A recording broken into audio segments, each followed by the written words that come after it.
Hello， 歡迎收睇金金貓模型頻道。今集分享嘅模型就係 Legend BB 2016年推出嘅騎士超越之龍啊。咁我原先係想將佢放喺聖機兵物語嘅故事分享之後嘅。不過我覺得嗰段影片可能太長啦，所以將呢一盒模型分開再做多一集。我係大約今年2月至3月嗰陣買嘅，咁價錢大約就係港幣180蚊，應該算係有少少炒價噶啦。好快咁開箱俾大家睇睇啦。今次 Bandai 推出呢盒超越之龍係非常有誠意嘅，成盒模型連 PE 件同埋底座總數有8塊。呢一塊超越之龍身上嘅金色件採用咗電鍍生產，我檢查過係冇做隱藏式水口嘅。咁我一陣間係會拍攝一啲組裝過程，睇一睇剪出嚟嘅水口對外觀有冇影響。有玩開 Bandai 模型都會知道，紅色嘅件好少機會生產成金屬紅俾大家。嗱，呢塊呢就係啦。美中不足銀色嘅分件就冇生產成近似 Kamen Rider 嗰款銀色啊！相信好多師兄都會自己重新上色，但係我今次就數組算啦。關節嘅 PE 件有做成黃色俾大家，咁算係貼心噶啦。呢個透明底座應該係夠力嘅，仲有少量亮黑嘅零件。呢張就係保色貼紙，咁我會用盡成張貼紙嘅。我今次會分開每個部分組裝俾大家睇。頭部由10件分件組成，一開始就要讚一讚 Bandai 啦。我之前砌過3隻 Legend BB 都話 Bandai 點解咁孤寒呢？係難為玩家定點啊吓？嗱，今次呢個騎士超越之龍終於有改善啦，就係有提供多一件眼部零件俾大家。今次終於可以用齊4對眼啦。其實咁樣做係非常好嘅，可以幫到有選擇困難症嘅朋友。頭盔表面嘅水口咧就無可避免，咁算係呢一盒模型嘅缺點。有技術嘅朋友可以用自己嘅方法做靚佢嘅。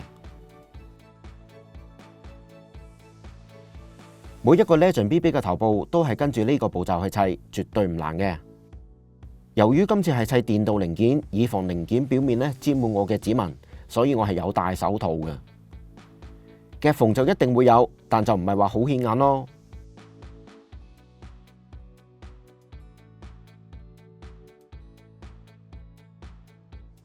頭盔亦都好簡單，完美分析件同件之間嘅夾縫設計，你會覺得係啱啱好一條邊。整體嚟講係好有型嘅。美中不足都係頭先有提及過，頭盔兩邊嘅水口係有啲影響外觀。至於身體嘅水口同埋裙甲嘅水口位就係喺呢幾度，唔太顯眼。身體嘅組裝方法，每一款 Legend BB 都係一樣，唯一要注意就係呢幾件連接頭部嘅 PE 件，大球形呢向下，再喺底部裝好呢件 PE 件，就可以連接由3件分件組成嘅腰部啦。唔知道點解呢？我砌呢個超越之龍係有啲令我覺得喺度玩黃金聖衣嘅感覺嘅，特別係手部好似山羊做黃金聖衣嘅，大家覺唔覺啊？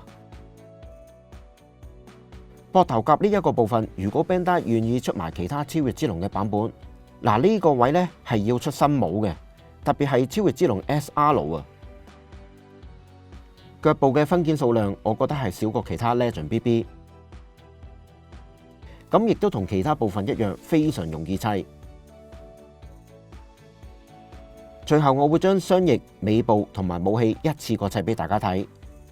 喺呢度咧都想講，其實 Legend BB 系列嘅模型非常啱小朋友玩嘅。雖然未達至完全唔使保色嘅地步，但係已經比起我哋30幾年前玩 BB 戰士，已經係提升咗好多層次噶啦。可動同埋外形，如果有玩開 SD 模型嘅朋友，都會對呢個系列有讚冇彈。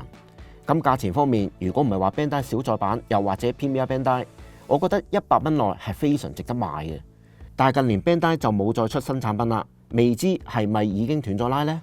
或者再推出新系列？我自己咧好想七人之超將軍係可以推出新嘅 Legend BB 版本嘅，不過我覺得機會都好渺茫啦。而且我知道有好多朋友都係會利用 Legend BB 為一啲老 SD 做一啲關節嘅改造，所以 Legend BB 都非常學士嘅。如果收睇影片中嘅你見到呢場 BB， 不妨真係買嚟玩啦，感受一下佢嘅樂趣。一邊拍攝一邊砌，大約一晚終於搞掂啦。部分嘅紅色件我係有滲線嘅，但係水口就真係冇辦法處理，盡量緊貼零件嘅表面嚟剪。外形相當唔錯，咁亦都接近完美分析噶啦。只係龍眼嘅位同埋龍爪需要用貼紙保色。嗱，大家可能會問啦，件同件之間會唔會產生摩擦，咁啊搞到刮花咗啲電鍍件呢？嗱，我最初都驚呢係會有刮花嘅情況出現，但我喺擺 pose 嘅期間冇發現件同件之間係會因為摩擦而有刮傷嘅問題。我換得最多嘅件就係雙眼啦，我一定係要拆咗個頭盔再換嘅。眼睛嘅轉換就真係冇刮花嘅問題。至於手腳嘅擺動，亦都有足夠嘅扭動空間俾大家。所以呢盒 Legend BB 超越豬籠有別於其他全電鍍模型，咁絕對唔係淨係可以用嚟企喺度嘅。咁我相信大部分中意超越豬籠嘅朋友都非常滿意呢一盒模型嘅質素。唯一嘅缺點就係冇做隱藏式水口，咁令到有啲位水口係比較顯眼嘅。當然要變一變龍形態俾大家睇啦。兩對預備好嘅龍爪。盾牌就拆咗落嚟，剩翻龍頭嘅部分，裝喺左右裙甲嘅兩把劍鞘都要拆埋落嚟，兩邊拳頭要預先拆落嚟，兩邊膊頭甲向前方旋轉90度，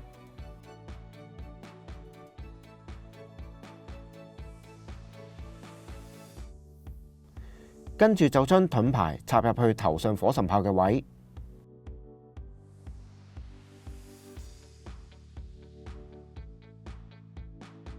最後將兩對龍爪裝喺雙手同埋雙腳上面。嗱，咁我放張設定圖咧俾大家比較一下。喂，我覺得係唔似嘅。除咗個龍頭咧好似大咗一啲之外咧，如果身體可以向前仰下咧，就更加似一啲。咁你哋覺得係咪呢？呢個 Legend BB 騎士超越豬籠嘅簡單開箱、組裝同埋成品分享就嚟到呢度啦。嗱，我自己一直以嚟都好怕玩電鍍模型，成日都驚刮花。不過呢個超越豬籠令我對電鍍模型嘅觀感咧有啲改變啦。有朋友可以話佢嘅玩法唔多，但係唔好唔記得喎。喂，BB 戰士帶俾我哋嘅樂趣就係簡簡單單組裝，擺下 pose 變一下型就已經好開心。我相信收睇影片中嘅你都會有一個答案，究竟呢一盒 Legend BB 超越豬籠值唔值得帶翻屋企？雖然呢一盒模型係通版啦，但係 Legend BB Bandai 真係好似唔太重視嘅。雖然最近例如武者還太無，又或者騎士高達有再版，但都真係唔多啊。至於呢個超越豬籠，我聽聞下半年係會再版嘅。嗱，有興趣嘅朋友真係要留意啦。就算翻貨，我覺得應該都唔多嘅。希望都中意呢盒 Legend BB 嘅朋友會以合理嘅售價買得到啦。如果中意 BB 戰士嘅朋友，想聽下我介紹 SD 世界嘅故事分享，記得幫手撳一下訂閱支持下我啦。好，下集再見。